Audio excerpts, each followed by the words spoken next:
In the first half of 2026, Lamborghini sold fewer cars than the year before. Deliveries dropped nearly 5%, and in that same period, the company posted record revenue at a 22.7% margin, some of the best numbers in its history.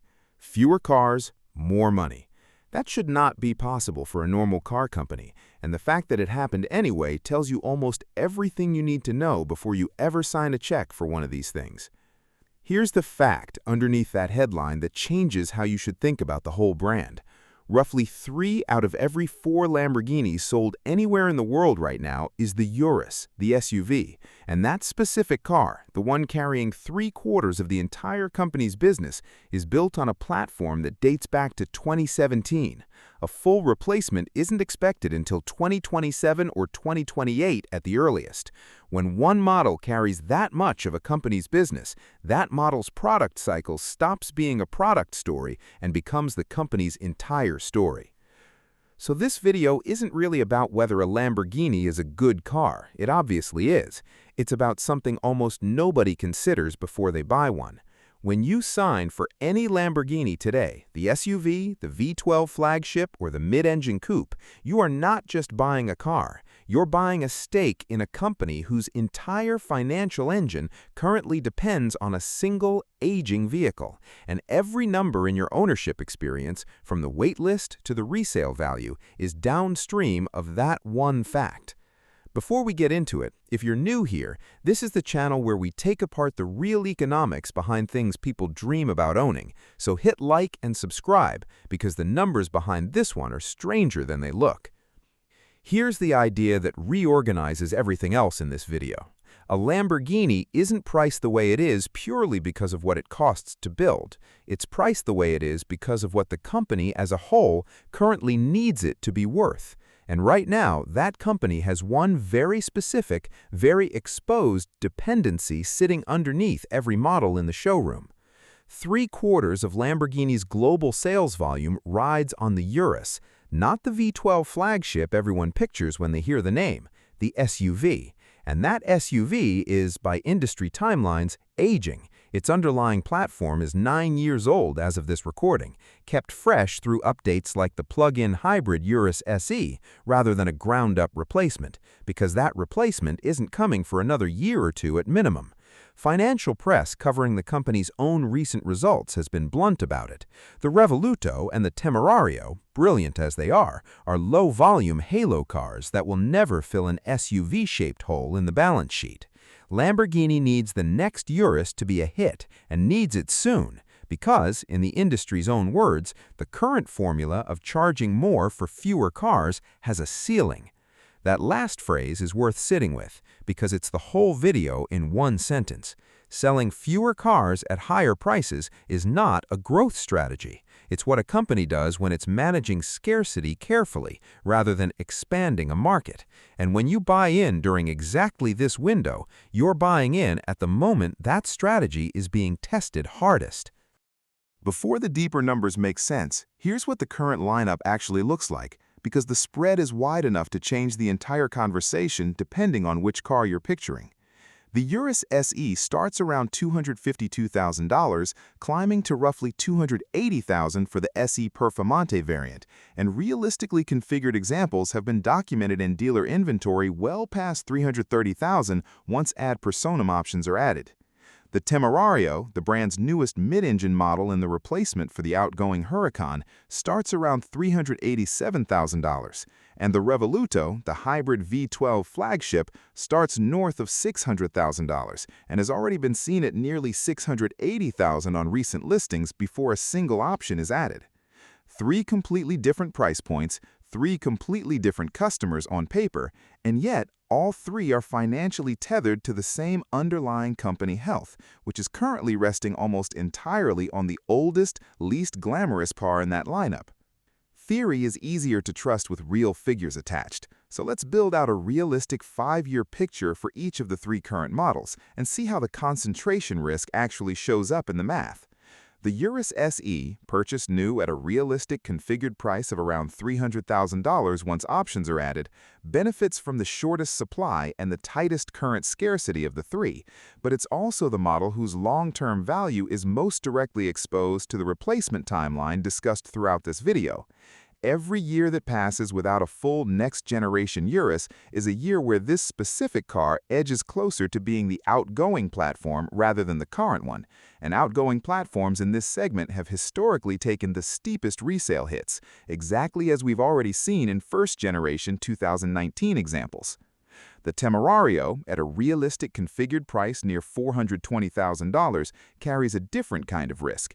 It's brand new, meaning it has no independent resale track record at all yet, unlike the Huracan it replaced. Early demand has reportedly been strong enough to fill order books for its first year, which is a genuinely good sign. But a car this new is still, financially speaking, an open question rather than a proven answer. The Revuelto, realistically configured near $700,000, sits furthest from the Urus dependency story in one sense. It's a genuine halo flagship, and halo flagships tend to hold prestige value even when a company's volume business wobbles. But it's also, by the industry's own description, never going to be large enough in volume to offset any real softening in the SUV business, which means a Revuelto owner is financially insulated from the Urus story personally, while still owning a car built by a company whose overall health depends on a vehicle they didn't buy. Run all three forward 5 years and the pattern holds across every price point. The car's own specific story, new platform, established platform, or halo flagship, matters more to its resale trajectory than its starting price does. And the Urus, the model actually carrying the company, is paradoxically the one with the least certain path forward of the three. This isn't just an abstract balance sheet story. It's already showing up unevenly around the world, which matters if you're thinking about resale in a specific market rather than in the aggregate. Lamborghini's most recent results showed real strength in Italy, Japan, the Netherlands, and Spain, while the UK, Australia, France, and Germany came in weak over the same period. None of that is fatal on its own. Regional demand shifts constantly for every luxury brand, but it lands at a genuinely sensitive moment for a company already navigating the Urus transition, and it's a reminder that Lamborghini resale value isn't one number. It's a patchwork that depends on where you are, which model you bought, and how exposed your specific regional market is to the broader softening some territories are already showing. Here's where the scarcity story gets genuinely interesting, because the wait lists on these cars are not fake, but they're also not purely about demand outstripping supply the way you might assume.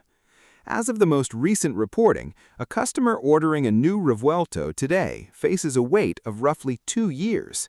The Urus SE's order bank filled so completely that Lamborghini stopped taking new orders for a full model year at a time. Across the lineup as a whole, the company has described its average customer wait as roughly 1 year. Those are genuinely long waits for cars built by a company that just told investors it sold fewer units than the year before. That combination, real customer demand paired with a deliberate strategy of charging more for fewer cars, is precisely the mechanism keeping resale values as strong as they are on the newest models.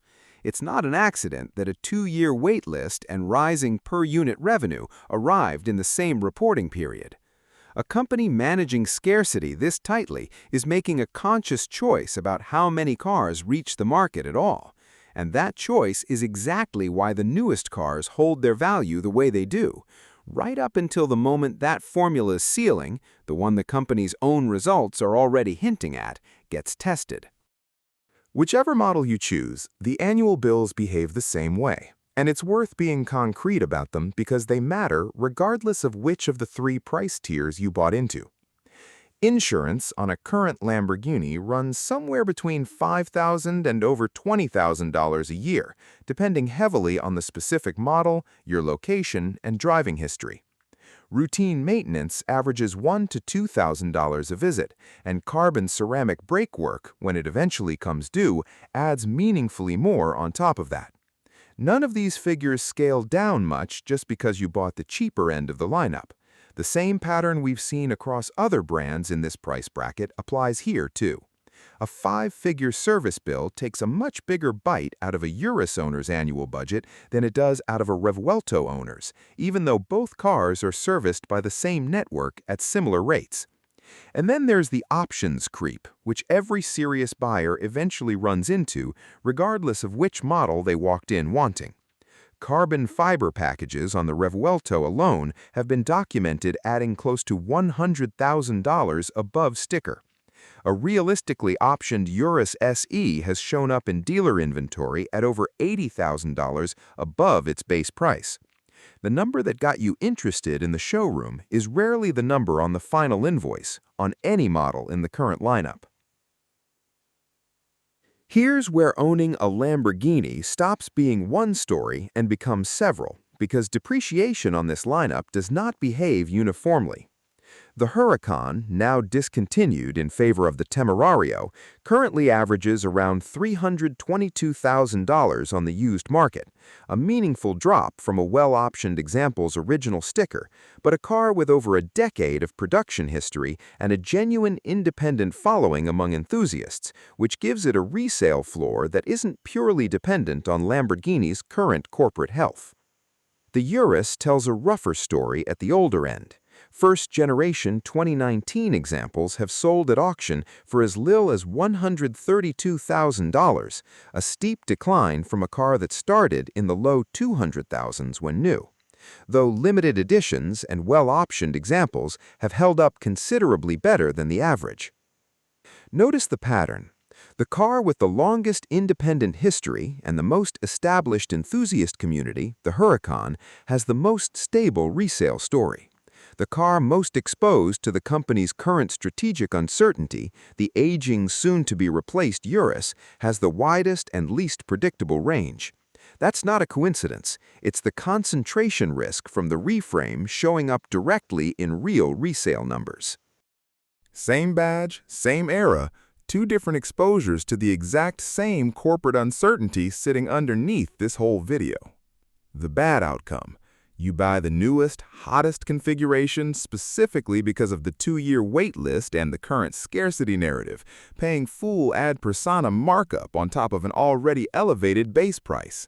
Your car's value is almost entirely tethered to Lamborghini's ability to keep managing scarcity exactly this tightly going forward, a strategy the company's own recent results suggest is already approaching its ceiling. If the next generation Urus arrives late, underwhelms, or the broader luxury market softens the way recent regional sales data already shows happening in the UK, Australia, France, and Germany, you're holding a depreciating asset priced for a scarcity story that was already fraying the day you signed. The good outcome. You buy a car with its own independent story, an established model like the Huracan with a real multi-year production history and a genuine enthusiast community that isn't purely dependent on this quarter's delivery numbers. Or you buy a current model with clear eyes about the concentration risk, budgeting for the real running costs rather than the showroom fantasy, and holding long enough that any short-term wobble in the company's core SUV business doesn't define your car's entire resale trajectory. You end up owning a car whose value is tied to what it actually is, not to whether Volkswagen Group's confidence in a 9-year-old platform holds up through its next product cycle.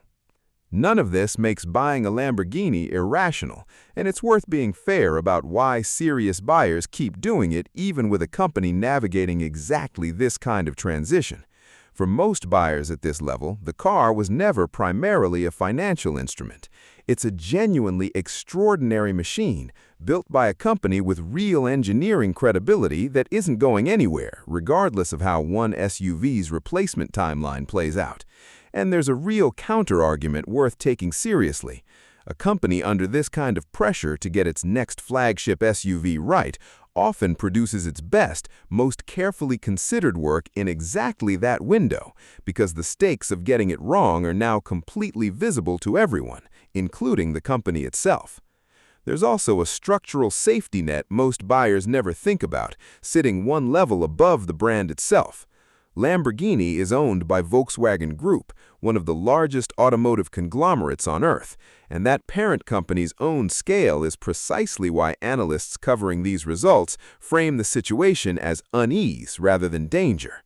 A slowing top line at a small, profitable niche brand inside a giant, cost-conscious group is a real signal worth watching. The reporting on this exact question has been explicit that Volkswagen has periodically weighed what to do with Lamborghini. But it's a fundamentally different risk than an independent supercar maker facing the same numbers alone. Your car's badge is exposed to Lamborghini's product cycle.